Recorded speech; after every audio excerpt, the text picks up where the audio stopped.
তো বন্ধুরা কেমন আছো? আশা করি সবাই ভালো আছো। আজকে তোমাদের মাঝে দুইটা গেম প্লে ভিডিও নিয়ে আসলাম। তো তোমরা মনোযোগ সহকারে গেম প্লেগুলো দেখো। দুটোটাই ছিল 250K এর বোর্ডের গেম প্লে। তো তোমরা দেখতেই থাকো আমার গেম প্লেগুলো কেমন হয়। তো প্রথম যেই গেম প্লেটা করছি ওইটা আমি স্টেক পাইছি, কিন্তু স্টেক পাওয়ার পর যে হিটটা ছিল ওইটা আমার কাছে একটু কঠিন মনে হয়েছিল। তো ওখানে আমি হিটটা করতে পারিনি, বুঝছো। আর মানে এই 250K যে বোর্ডগুলো এগুলাতে আমি এত একটা গেম প্লে করি না, কারণ এগুলাতে স্টেক্স উঠলেই মনে করো প্রো প্লেয়ার থাকে, ওদের নিয়ন্ত্রণে পুরো বোটে চলে যায়। তো ওদের খেলাগুলো আমার দেখতে অনেক ভালো লাগে, এই জন্য ওর খেলাটা আমি মনোযোগ সহকারে দেখলাম। তো বন্ধুরা, যারা যারা আমার থেকে সেল নেও তারা তো নেওয়াই, আর যারা যারা এখন পর্যন্ত আমার থেকে সেল নেও নাই তারা অবশ্যই আমার থেকে সেল নিতে পারো। 100% আইডি সেভ রেখে আমি সবাইকে সেল দিতে পারি। তো বন্ধুরা, তোমরা দেখতেই থাকো ওর খেলাটা। ও অনেক ভালো খেলে, আর এই খেলাগুলো আমার কাছে দেখতে ভালো লাগে, কিন্তু আমার সাথে পড়লে অনেক রাগ ওঠে।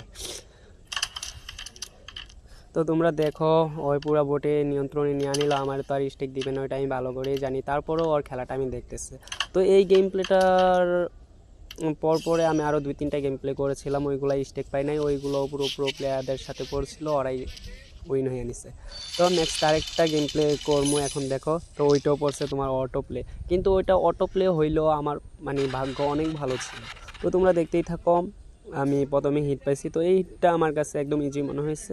তো আমি যেইভাবে হিটটা করছি ঠিক সেইভাবেই গেছে, শুধু একটা গটি গেছে, কিন্তু পুরা বোটে ফাঁসা গেছে। তো পুরো বোট ফাঁসা যাওয়ার পরও আমি মানে অনেক কঠিনভাবে এই বোর্ডটা খেলা হয়েছে, তোমরা দেখলেই বুঝতে পারবা। এই যে এই গটিটা দেখো, এটা সাপোর্টে মানে এটা চলে গেছে আর কি, চাইছিলাম যেভাবে ঠিক সেইভাবেই গেছে। তো এই জায়গায় আসার পর ভাবতাছি যে এটারে কোন পকেটে নিব কি আসে বিষয়ে। তো এক পর্যায়ে আমি এই পকেটে নিয়ে নিলাম আর কি।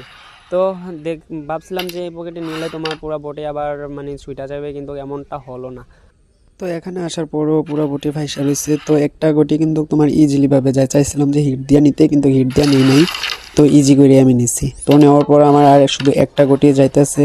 তো এই গটিটা দিয়ে চাইছিলাম যে আমি বোটটারে একটু মানে ক্লিয়ার করতে, কিন্তু পারি নাই। তো তারপর আমার যে গটিটা ছিল ওইটা আমি নিতে পারি নাই। তোমরা দেখো, এই যে এই গটিটা আমি নিতে চাইছিলাম, কিন্তু এটা আমি নিতে পারি নাই। তখন অটো প্লেয়ার কাছে স্টেক চলে যায়। তো উনি আর স্টেক পাওয়ার পর উনি মারে নাই, মানে কেন কি আসে বিষয়টা আমি বলতে পারি না। শুধু মানে স্টেক পাওয়ার পর ওনার এমটা শেষ হওয়ার পর আমি আবার স্টেক পাই ফেলছি আর কি, বুঝছো। তো উনি মারে নাই, হয়তোবা ওনার অটো প্লেয়ার স্টেক লক করে দিচ্ছে, কি জানি কি আসে বিষয়। তারপর আমি আবার স্টেক পাইছি, তখন কি আর দেওয়া যায় নাকি, তখন আমি নিজেই ফিনিশ করে দিলাম। তো বন্ধুরা, ভালো থাকো, সুস্থ থাকো, দোয়া করি। আবারও দেখা হবে।